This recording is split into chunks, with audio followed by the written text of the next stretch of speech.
další video na můj druhý kanál. A dneska to bude top 10 věcí, který profík udělá a teda který profík nikdy neudělá.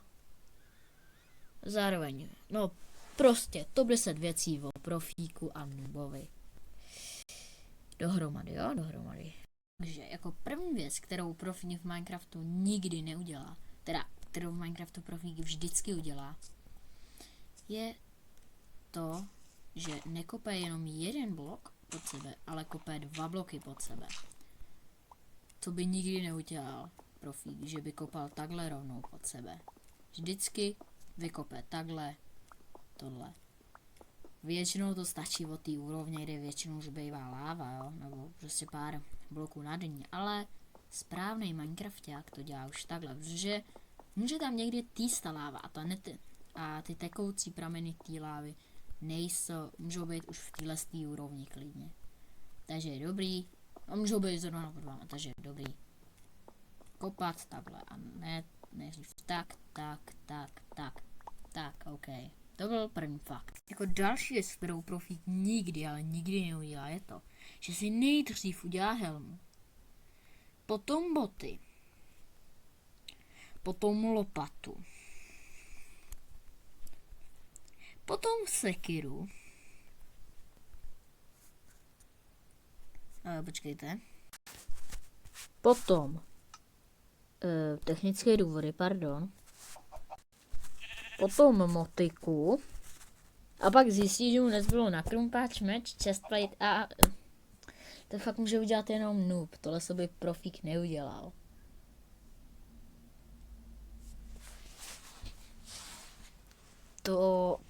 Tohle to profíci neudělají, jo?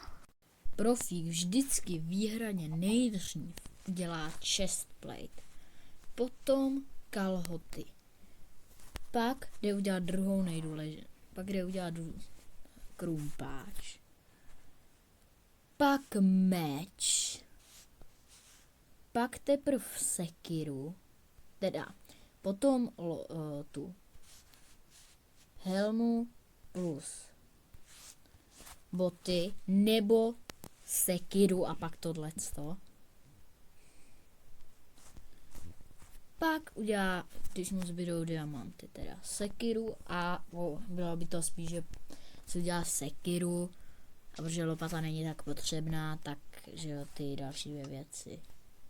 A tohle z toho si nevšimněte, to má ještě z minulého videa. Tak hele, potřebuji si udělat na ten fakt místo. Potřebuji diamanty, tak tady vykopu místo a já tady mám hnedka diamanty. Takže, nice. Ok, takže každý správný profík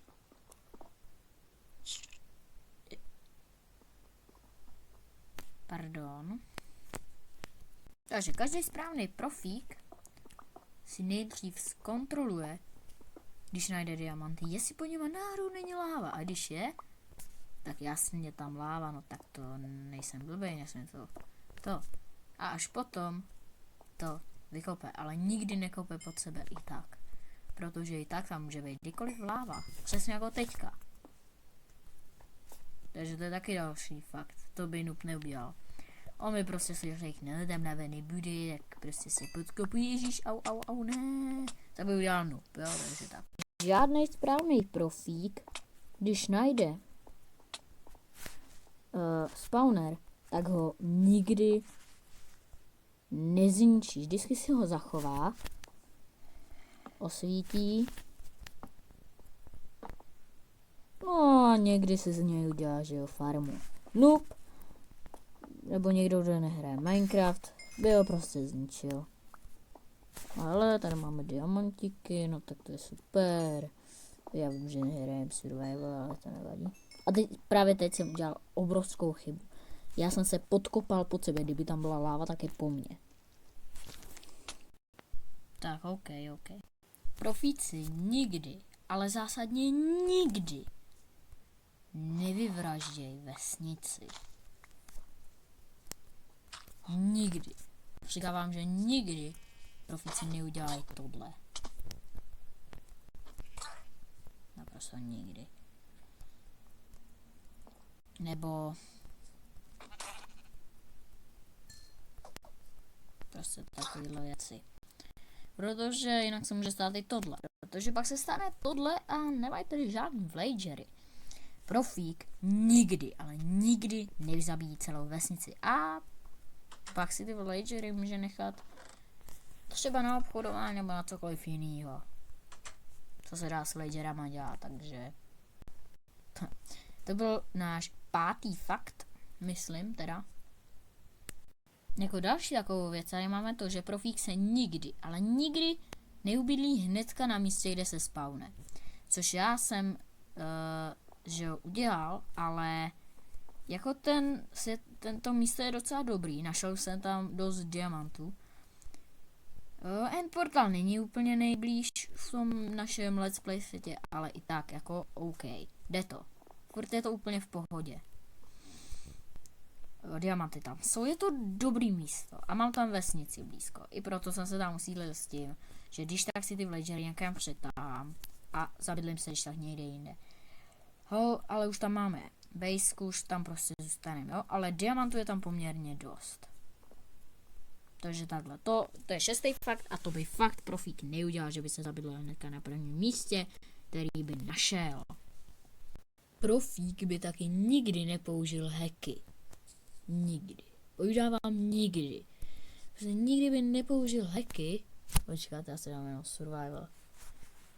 Protože kdyby profík, hráč, který umí PvPčko, survival, všechno, použil hacky, tak je hacker. Tak je to reálně hacker. Protože profík fakt hacky nepoužívá. Když je to profík a fakt umí hrát Minecraft, nepoužívá hacky. A jaká má, myslím, i ten X-Ray. Takže kdo používá X-Ray, je noob. Protože noobové a kidi používají... Jo, ještě jsem zapomněl i na Invisiby, že jo. Invisiby taky používají. No, prostě je to tak. Mě to teďka nahrávalo celou dobu jejda, tak to vám vystřím. Takže, myslím, že už 8. věc, kterou by profík fakt nikdy neudělal, je to, že by nikdy nehyt včelu. Jako nikdy. Profíci si včely nechávají třeba na farmy. Ale reálně já vám tak říkám, že profík by si nikdy nehyt včelu. Nikdy by nehyt včelu. Ale zkusíme. A rozhodně by nezkoušel, jak silná ta včela je. Co ty? Někde tady 4. včela a já nevím, kde je. No, to je jedno. Ale reálně to by nikdy neudělal. Já si myslím, že nikdy. 9. věc, která je taky taková, prostě jenom, že vám ji řeknu. Profík by nikdy nešel do endu bez... Já jsem zapomněl, bez luku. A nikdy by si nevzal kuš. To je prostě úplně neuvěřitelné. To je taková taky jako zajímavá věc, ale nepočítám jako 8. fakt, takže 8. fakt bude něco jiného. Tak, teďka tady máme takovej vlastně 3. fakt. Profík si nikdy nelehne v nedru na postel. Dál.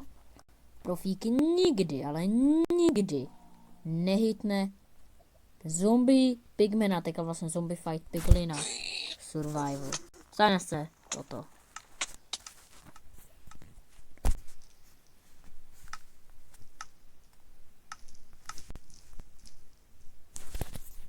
Ježíš, dobrý, tohle se zase vystřihnu. Jako další věc, profík nikdy nejde k piglinovi bez zlatého armoru. Jako další, profík si vždycky, ale vždycky hlídá durability na krumpáči. Noob ne, ten jako, kdo neumí Minecraft, tak ten si nehlídá durability a pak se mu zničí krumpáč. Yeah. OK, takže já se s váma loučím, budu se na vás těšit další videa. A chtěl bych vám říct, prosím, dejte na ten kanál odběr, je to můj druhý kanál, takže jako asi nemáte odběr a budou tady vycházet takovýhle topový videa prostě z Minecraftu, takže já se s váma loučím. Čau.